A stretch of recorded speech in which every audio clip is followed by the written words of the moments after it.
வணக்கம் உறவுகளே, சற்று முன் கிடைக்கப்பெற்ற ஒரு மிக மிக முக்கியமான செய்தி ஒன்று வெளியாகியுள்ளது. புதிய பார்வையாளர்கள் மறக்காம ஒரு சப்ஸ்கிரைப் மட்டும் பண்ணிருங்க. அதிமுகவில் இருக்கக்கூடிய நிலைமை மிக மோசமாக மாறிக்கொண்டிருக்கிறது.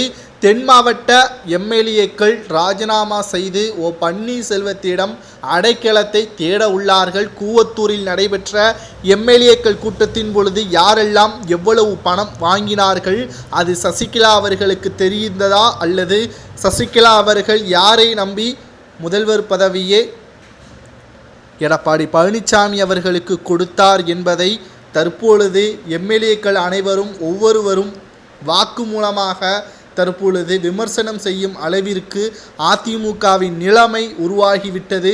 ஒரு காலத்தில் எம்ஜிஆர் அவர்களால் தொடங்கப்பட்ட அதிமுக சிறப்பாக வழிநடத்திய ஜெயலலிதா அவர்கள், அதற்கு பிறகு கூவத்தூரால் ஒட்டுமொத்த அதிமுகவும் தோல்வியில்தான் தற்பொழுது தழுவியுள்ளது.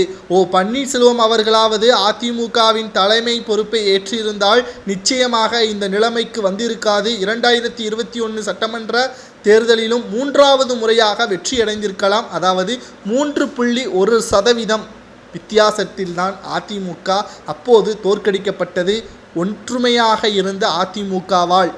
ஆனால் தற்பொழுது நடந்து முடிந்த மக்களவைத் தேர்தலில் அதிமுக 30% வாக்கு வித்தியாசத்தில் தோல்வியடைந்திருக்கிறது.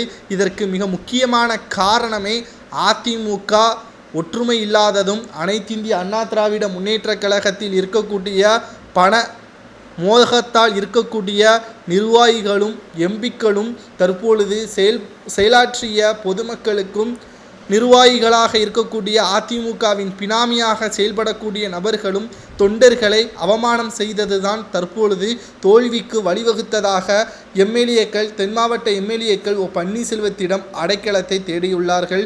இது எடப்பாடி பழனிசாமி அவர்களுக்கு மிகப்பெரிய ஒரு அவமானத்தை ஏற்படுத்தியிருக்கிறது. தொடர்ச்சியாக எடப்பாடி பழனிசாமி அவர்களை எதிர்த்து அதிமுகவின் நிர்வாகிகள் தொடர்ச்சியாக விமர்சனம் செய்து வரக்கூடிய நிலையில் தற்பொழுது தனது எம்எல்ஏ பதவி பறிபோனாலும் பிரச்சனை இல்லை என்று 24 அதிமுகவின் எம்எல்ஏக்கள் பன்னீர்செல்வத்திற்கு ஆதரவுகளை தெரிவித்திருப்பது அதிமுகவின் அரசியல் வட்டாரத்தில் பேசும் பொருளாக மாறியிருக்கிறது. இதை பற்றி உங்களது கருத்துக்களை மறக்காம கமெண்ட் வாயிலாக கூறுங்கள். நன்றி, வணக்கம்.